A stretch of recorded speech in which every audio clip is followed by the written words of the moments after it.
Caregiving, especially when it comes through a diagnosis like dementia, is full of invisible weight, unspoken frustrations, and if we're lucky, surprising moments of humor and hope that keep us going. Today, I am joined by Kelsey Cook, comedian, podcaster, and daughter, navigating life as a long distance caregiver for her mom, who is living with frontotemporal dementia. Many know Kelsey from her stand up, her specials on YouTube and Hulu, and her podcast, Pretend Problems. But behind the laughter is a daughter who has walked through trauma, hospital stays, hard diagnosis, and the daily reality of what it means to care for a parent while trying to care for yourself. Kelsey opens up about the early signs, what she's noticed, the challenges of finding a diagnosis, and how to balance caregiving from afar. We talk all about the trauma, the healing, and why support networks are vital lifelines,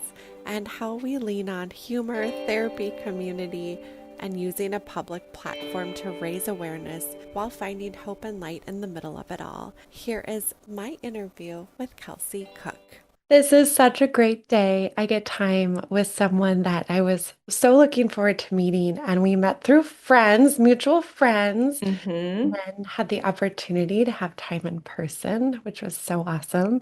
And Mm-hmm. welcome. Thank you, Kelsey, for being here with Oh, me. thanks for having me. This is so nice. So good. Well, how do we sum up our couple hour conversation before? I know.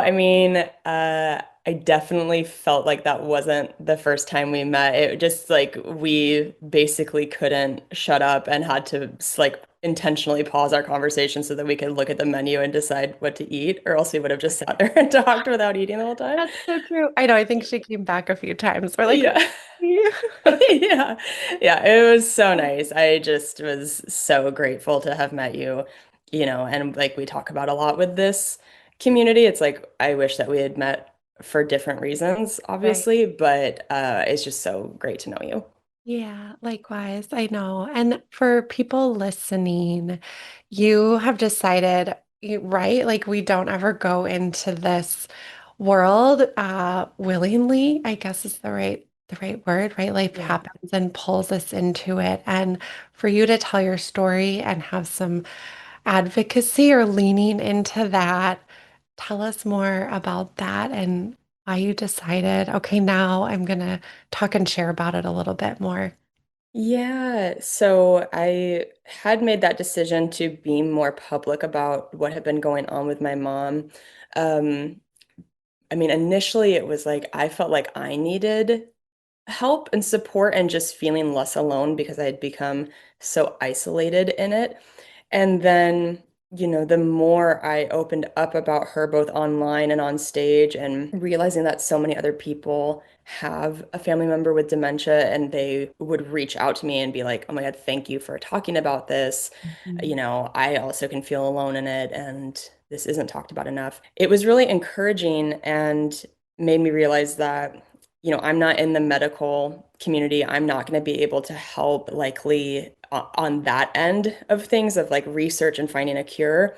But I have a public platform from my work as a comedian. And so I just felt like opening up more about it online and just not necessarily just talking about my mom's story, but resources for people to learn more about FTD and just dementia in general felt really important to me and it felt like the way that I could contribute. Completely. And so I'm sure too for the people that know you and your work from that perspective, but Mhm. also they're probably watching and witnessing and you share something and they're like, "Oh my gosh, it's not just me," or someone that I look up to and respect has a story that's happening in their life that draws me to wanting to Mhm. connect even more and learn about it. So, yeah, so Yeah, important. thanks. Yeah, it's been helpful for me for sure. I bet. And yeah, healing in our own way. Can you share more about some of the part of your story where there were early signs, something changed with your mom? What Yeah. was that like? What did you notice? I think a lot of times people are witnessing things in the people that they love, and they're like, I don't know what's happening. How do I get through this, and what do I do? Yeah. I feel like it was a little complicated with my mom, and maybe this is true for other people who end up getting an FTD diagnosis. But my mom had retired from teaching. She'd been a teacher for like 40 years. And my brother and I were living down in Southern California at the time that she retired, and she had been living up in Washington State. And she decided after she retired that she wanted to move down to Southern California to be near me and my brother. And it just was, I think, like such massive life changes all at once for her that we started to see just some mental health things kind of changing with her in ways that we hadn't before. Um, Even before she had moved down, I'm not totally sure if it's like, okay, was that FTD happening at the time that we were noticing some kind of like paranoia, some some like anxious things, or was it really exacerbated by this big change from retirement? She went from being around hundreds of people every day Mm. to nothing.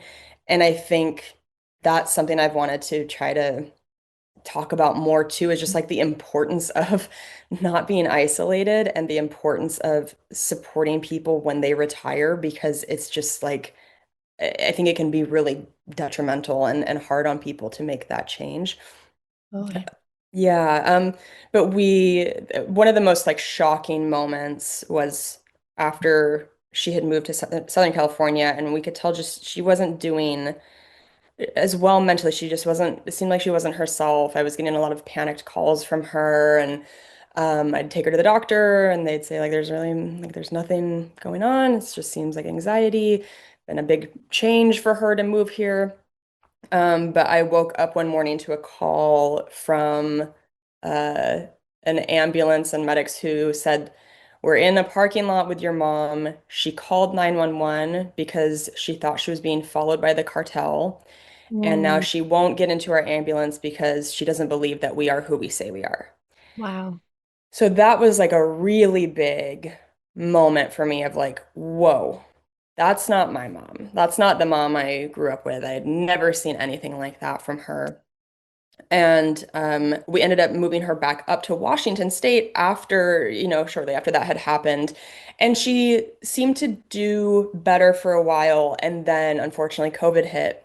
And there was again so much isolation. That was, of course, like isolation on top of isolation, just Oh like my gosh, yeah. the most extreme. And then I started to notice some of the personality changes again. And it's such a cruel disease because some of these things are so subtle at first that you would never think like, oh, there's something medically happening with her. Because also once we brought her back from California, we had her seen. We had an MRI done. We had her do a memory cognitive test, and everything looked completely fine. So we Mhm. also weren't told by doctors, oh, you need to look out for anything.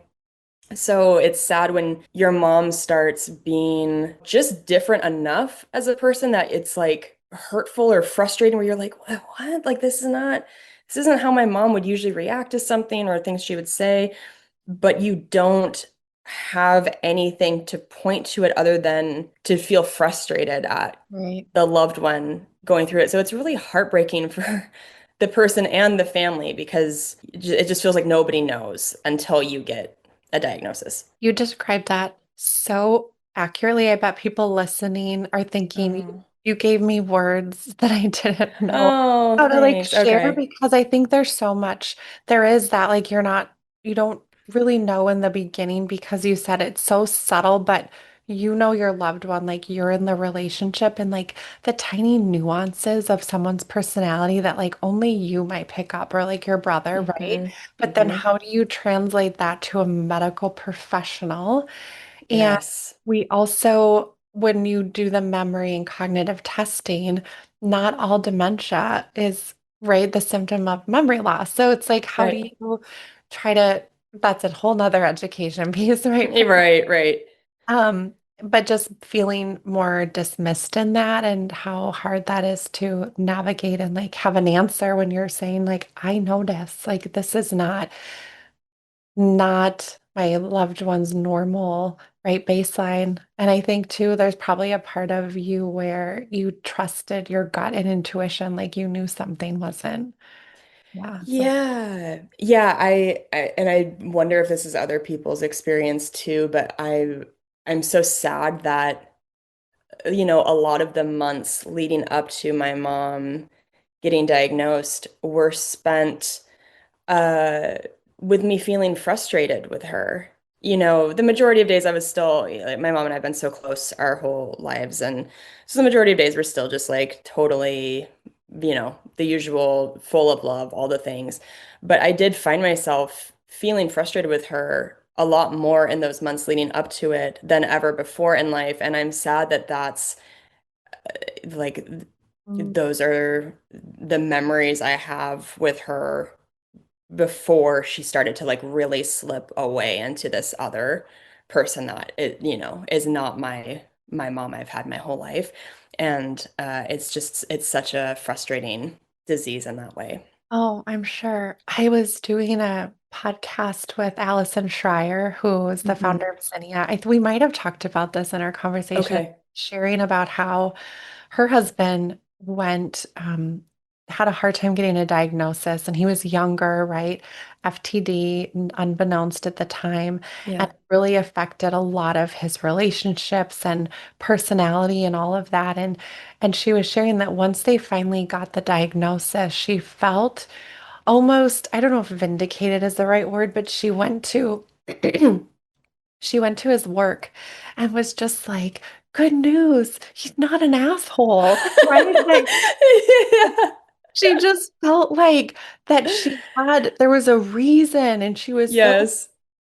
not thankful, but just that it almost, she's like, it almost was like I could do right by his name again for the people that Mm. had no idea of what was like happening behind the scenes. So, Yes. to your sharing about, yeah, the frustration and when the relationships affected and the dynamic that, yeah, you're not alone in that, but it's something I don't feel we openly share because why, right? It's uncomfortable to talk about like the not great parts and the hard Yeah. relationship frustration. Yeah. Yeah, it's so tough. So yeah. Yeah. Your mom lives in another state. Hmm. You're in Minnesota. We'll talk kind of about, right, like what it's like to care from a distance. But Hmm. when you started, right, like noticing those changes, Hmm. what was your pathway to having, and I know there's still not 100% clarity, but the pathway Yeah. to moving forward with finding her some support and getting her set up in a way that she's got more resource around her. What was that? Yeah. So I lived in Washington State at the time when she got her diagnosis. I found my mom. I walked into her apartment and found her on her floor, basically unconscious, called 911. They took her to the hospital, and she ended up having a perforated stomach ulcer. Her gallbladder was inflamed and full of stones, and she had COVID. Wow. So it just in a medical sense was like in a very acutely sick state. And they had to do emergency surgery to repair the ulcer, and something that, you know, I did not know at the time, but it seems to be a known thing is that if somebody has underlying dementia, that anesthesia can accelerate the dementia.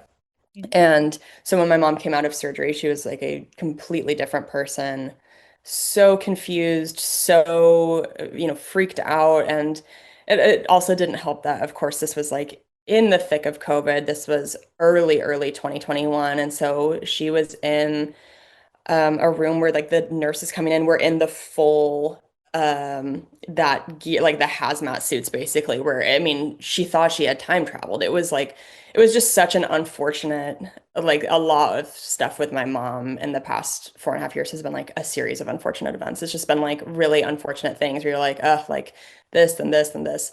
But she ended up being in the hospital for 5 months, which was complete hell. Wow. And um, after being in there for about 6 weeks, she became catatonic. And that's when they were able to do an MRI. And at the time, that's when they diagnosed her with FTD. And they also said that they thought she had like 6 weeks to live then. Mm. And she pulled through it and is still here with us. And we just have been trying to navigate like, okay, what is the best care for her in these situations? So after we were able to get her discharged from the hospital, she moved into an adult family home, which they thought at the time would be like maybe a better environment than like a senior living facility or assisted living facility because it's a little more intimate. It can be a little bit more one-on-one. And so that is where she's still living now in Washington State. Oh, 5 months in a hospital is so long. And I'm sure when you're not in your normal environment for not only you, but like your mom, just the weight of that, how that, oh. Yeah, especially when you're told, well, I mean, finding her on her floor, like all of that was so traumatic. Mhm. And then for there to then be a diagnosis and be told, and now we're giving her, we think, 6 weeks to live. I mean, it was just like trauma on trauma on trauma. And I treated caring for her as a sprint, not a marathon, because I was basically told it was going to be a sprint. And I think that is also, I mean, we could do like a whole Oh, podcast on yeah. caregiving, but I think that's a really, really hard thing to navigate. And I've really struggled with it in balancing caring for yourself and caring for this person that you have no idea what their time frame is. And so I was with my mom in the hospital every day for her time in the hospital for like 6 to 8 hours a day. And it absolutely changed my brain chemistry. It like I mean, I had never gone through anything like that. And so, yeah, it is such a weird place to live in of like being so acutely aware that your time with this person is more finite than you thought growing up. And also, you have to take care of yourself. It's really hard.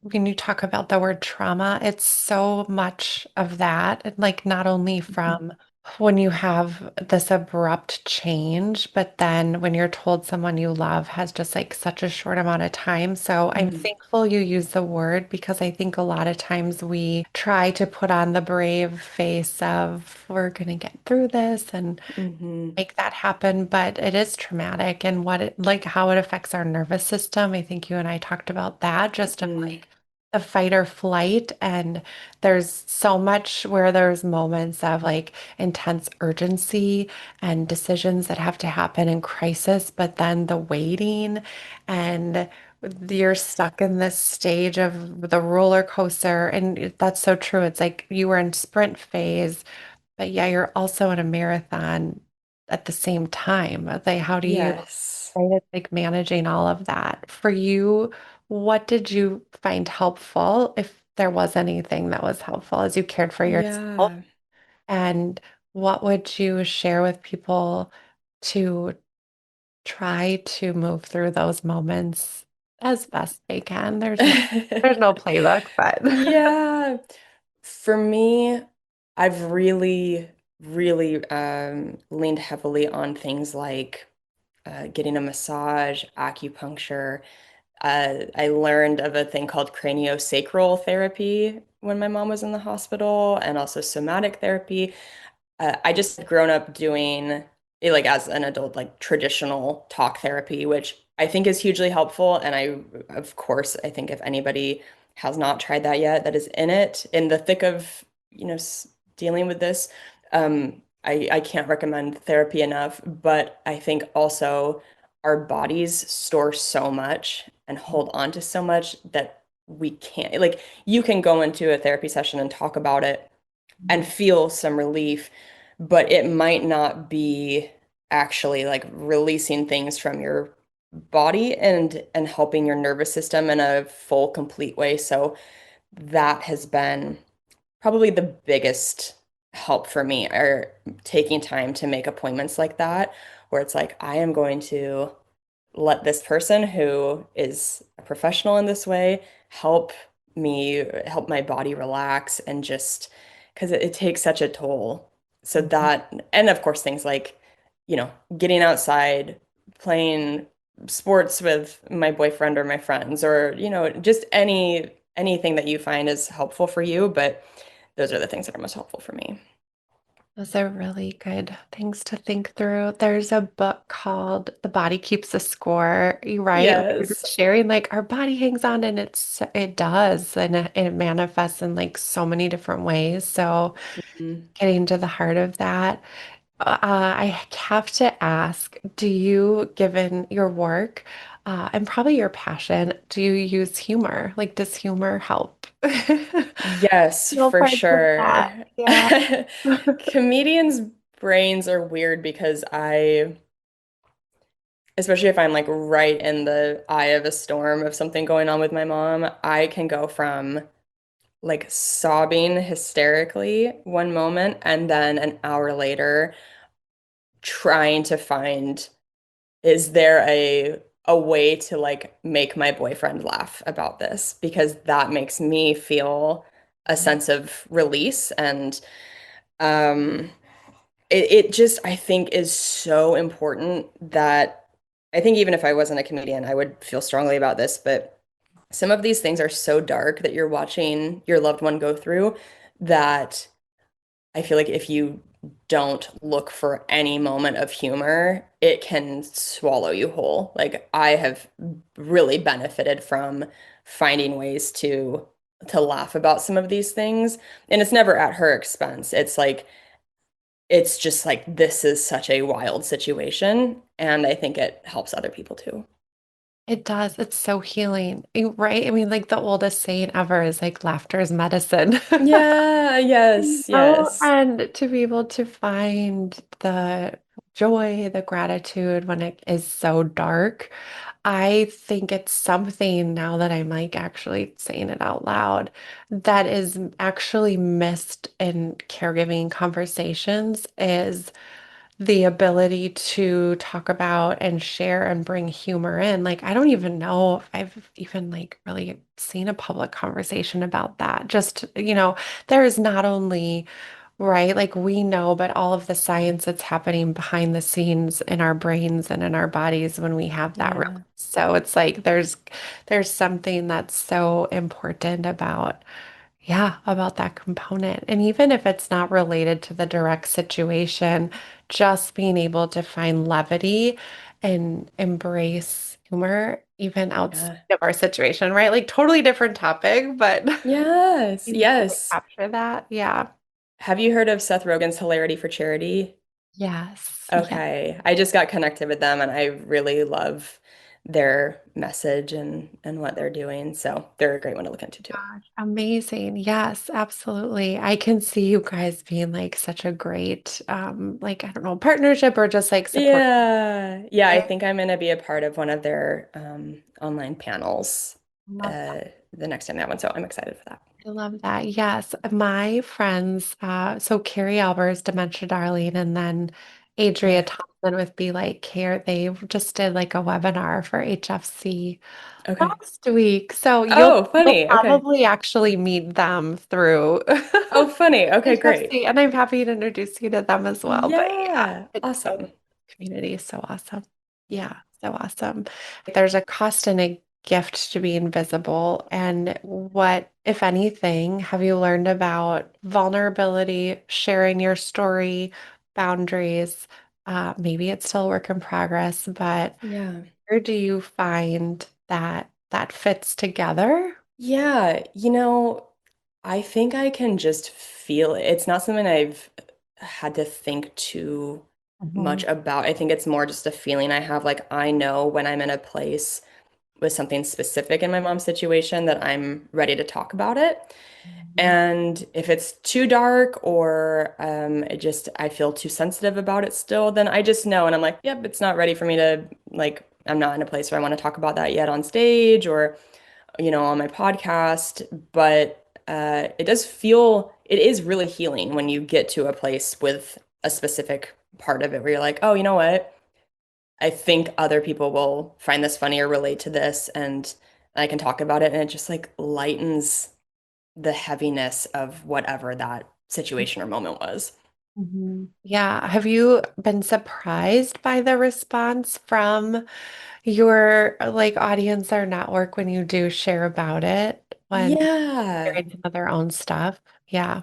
I've been so overwhelmed by the love from strangers Mhm. about this. I didn't know what to expect because again, I had never in my comedy talked about anything dark like this and heavy and it felt pretty terrifying at first, and I've been really fortunate to have been met with just so much love and people, even if they don't have somebody in their life with dementia, just sending sweet messages. And if they do, being like, thank you so much. This is so helpful. So important to have. Oh my gosh, like they're just, it's another extension of a way they can find help. And I think a lot of families will share that they don't necessarily find help from the healthcare professional and that way of like support. Unfortunately, right? We're trying to change that, but Right. it is from connecting with people online and learning, right? Like our networks, like that's how we gather information. And then Yeah. we're able to like absorb it in the ways that when we have like time and energy. And I think it's just such a really cool evolution of like where we've been, where we're going, and all of that. Yeah, I agree. I totally agree. With FTD, you've connected with the association for FTD and other families and like the community. This is going to be kind of a dual-sided question, but what do you wish people understood about FTD and how has this like community of support shaped, yeah, your path forward? Yeah. So I wish people knew how underdiagnosed and misdiagnosed FTD is, and that even within FTD, there are these different subsets that look completely different from one another. And I learned even recently that there can often be an FTD diagnosis with some other diagnoses of other diseases that are happening at the same time. So I think it's rare that you find one story that looks exactly the same as another person's story when it comes to FTD, but that it's so like if you have a loved one and you're like, no, there's something going on here, and I haven't been able to get an answer to just stick with it. And I know it's frustrating. And I think that's the hope in a lot of this advocacy is that it becomes much more known and people don't have to dig for as long to figure out what's going on. But um, yeah, to just keep going until you get an answer and also get a second opinion. That's something I've learned recently is like it, especially if because I'm not in the medical community. And sometimes when people tell you things, you just go, okay, well, you're a doctor, so I trust you. And unfortunately, it's like that's not always the right thing either. So just be vigilant. And I know it's the most exhausting thing, but I think the more you know, the better. And then this community has been just above and beyond some of the nicest, best humans I have ever met. And it's interesting because it's like we are like the people I've met are from all over the country. They have completely different backgrounds, and yet this, I think, what you end up going through watching a loved one with this disease, just I think it shapes you, and maybe it just shapes all of us in a similar way, where you end up a lot of us with just like the most empathy for one another, and I'm so grateful for this community. Such an incredible community. I know when I went to the AFDD conference in May, it Hmm. was incredible to see people that I've met online, quite frankly, Yeah. through like Canada and all different parts of the US. And then everyone comes together and you're just like, we are all so different, but yeah, like it bonds us that we have this shared, right? Like, Yes. and yeah, just so cool. Arms Yeah. open for sure. Yes. Oh my God. Yeah. Arms open. Did you find some resources that you really loved as you were walking through this? Was it hard to find? Where can people, I don't know, start a little bit? Yeah, I do think that aftd.org, that was like my first just huge lifeline of like, okay, there's so much information here. It's such a quick way to learn. And then for me, it actually, uh, this was fairly recently that I read Lindy Jacobs' story in the New York Times, and that was this whole new chapter of like hearing about somebody who was my age who went through this, and because I had joined a support group through the aftd.org, just a virtual one here in my area, and everybody in it they're all so wonderful and so nice, but they are all older than me, and many of them dealing with like a spouse who has FTD, or maybe they are older and their parent who is also older has it. But I felt a little bit of a loneliness even within this support group where I was like, oh, these people are so nice, but I'm not hearing a lot of my story in other people's stories here. There were of course some similarities, but it's such a specific thing when you're in your 30s and this is happening to your parent who uh, my mom got diagnosed when she was 68. And so reading Lindy's story and everything she went through was just like, oh my God. So then I got connected with Lindy, and then that led into being connected with like other people and Nancy Anderson, who's amazing, who I think she said that she's either been on the podcast or going to be on the podcast, but Yeah. God, she has been so incredible. And I spoke at her fundraiser for her husband last year. And yeah, that's been what's been helpful for me. Yeah. And that's who introduced us. I know. I love Nancy. She's the She's best. the connector. Yeah. Yes. Oh my gosh. And we're all in Minnesota, which is great. Um, Yes.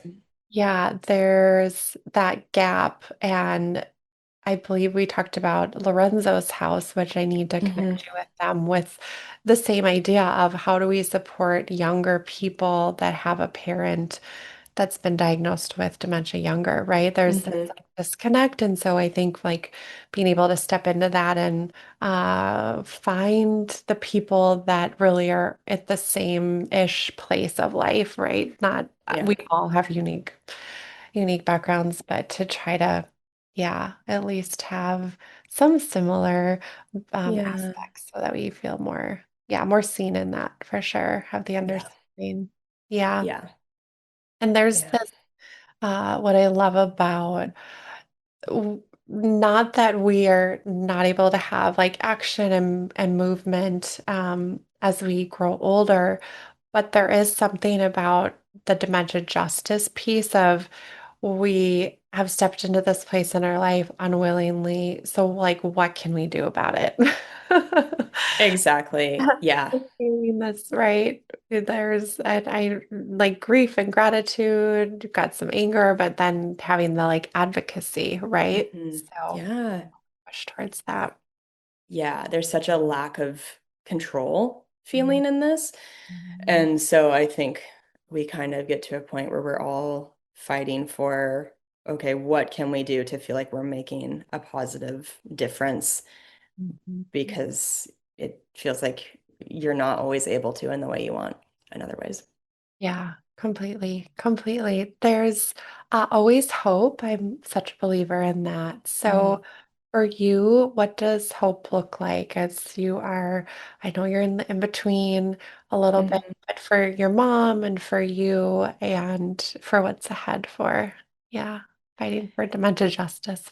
Yeah, I've had to really work on my mindset a lot, and just I've been trying to kind of lean more into the idea of like law of attraction and like even your thoughts having those vibrations. And I know that's all a little woo-woo, but Uh, um Speak about language. okay, yeah, yeah, yeah. I feel like it is easy. It's really a choice. Like there is so much dark stuff with FTD that you can choose to feel hopeless. You can choose to really focus on the hard parts and the dark parts and all the sad parts. And while I think it's important to like honor your feelings when they come up and grieve and mourn and deal with those hard days, but I think it can also be easy to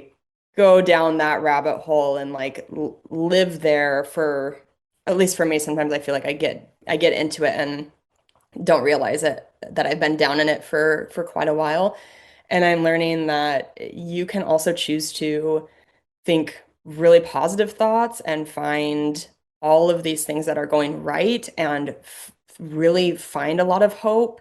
And that is when I feel best anyway. And I feel like that is, it's a better better vibration to put out anyway. Like it makes me feel better for my mom when I'm in a more hopeful place. So that's kind of what I've been trying to focus on lately.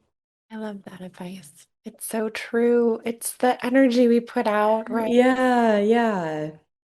Seeing that show up in other people's life. And I know for me, when I have people in my life that have that perspective, or like when you like surround yourself with others in that way, Hmm. then it shapes like our conversations, our mindset, our interactions, just to also be Yeah. encouraged by who's in our space in our world. And if we're all like going and shifting in that direction, I think it just makes it better.